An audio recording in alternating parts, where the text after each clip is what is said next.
Welcome to the Airmic conference in Edinburgh. Joining me now, Sam Wilkin from WTW, also Hoe-Yeong Loke from Airmic.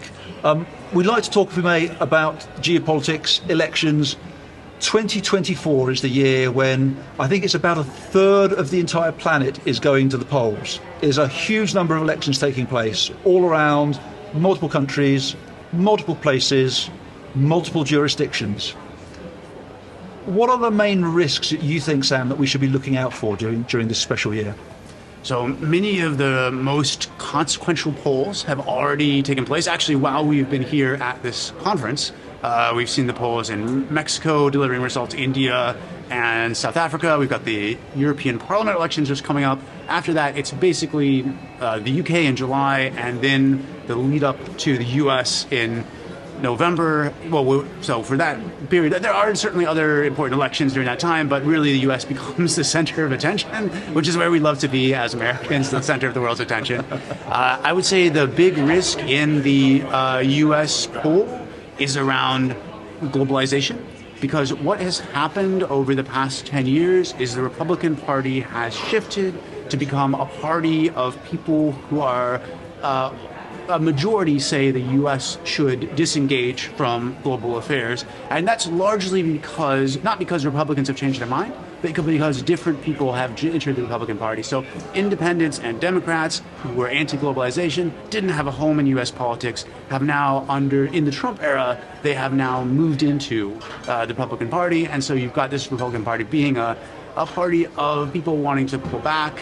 And the risk there is that a lot of the policies Trump and Biden might be somewhat similar, but if there is a party where a lot of the base sees a break in globalization as a win, that is a worry for any globalized business.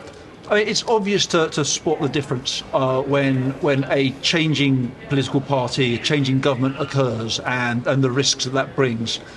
But is the electoral process itself under threat like never before? Is it becoming more unpredictable?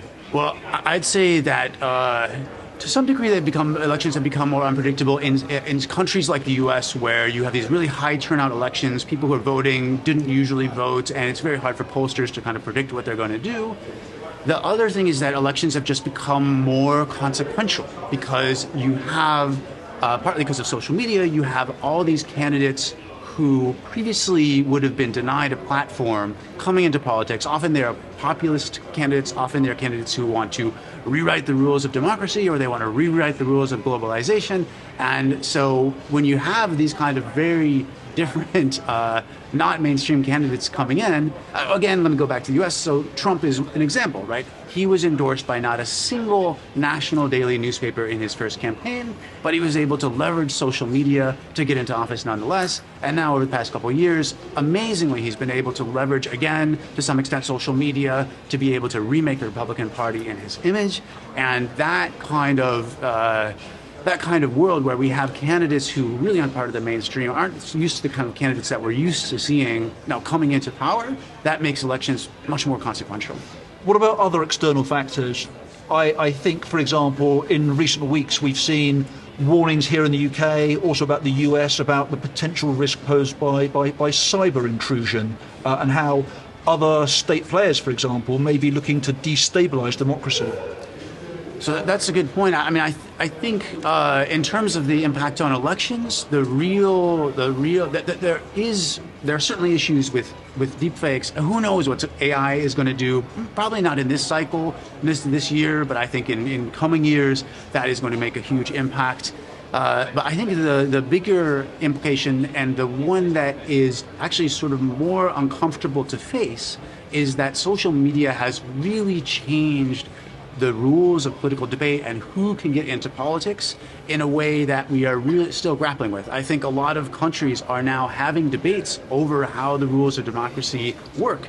And there's a tendency to say that democracy is under threat, but maybe some of these debates, especially in emerging market countries like the elections we've just seen in India, maybe these will come to challenge our notions of how democracy works, given how much social media has redistributed political power over the past few years. So yeah, certainly there are these these issues with fake news, and there are these major problems. But I think the bigger issue is that political power has really been redistributed kind of away from traditional elites and political leaders and towards people who weren't on the political spectrum or weren't part of the political spectrum before.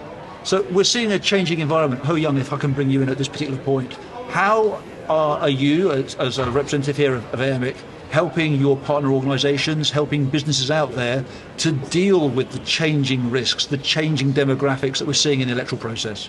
Well, Andrew, gone are the days of once-a-year risk reporting. With all these uncertainty and volatility in the world today, what you need really is real-time risk monitoring. And nothing epitomizes more of that than the year of elections, when you have all these exercises of democracy going on at almost about the same time.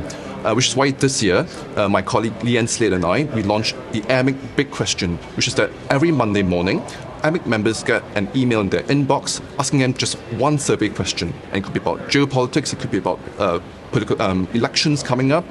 And that result is being shared in a very timely basis to all members and the risk community. So it's timely insights of what the risk profession is thinking about. And a lot of that findings have gone into the report that Sam contributed towards, which is on the year of elections, which was launched at this conference. I'll just give you one example. Whilst we're here at this conference just yesterday, the results from the Indian election came out. It's the world's largest democracy, probably the world's largest exercise of democracy in action. And it was not the result that was expected. It was certainly not the result that the BJP government expected, because it almost lost its majority. It was going for a landslide. And already the financial markets are being hit, certainly in India, and it's also impacting investor confidence and businesses around the world too. So all these things are interconnected. I mean, what you're talking about here is kind of effectively the ripple effects and how things change as a result of what happens in the electoral process. Are we seeing potentially unexpected or unintended side effects of what's going on? I think, for example, depending on what happens in Washington later this year, what kind of impact it might have on the geopolitical stage globally.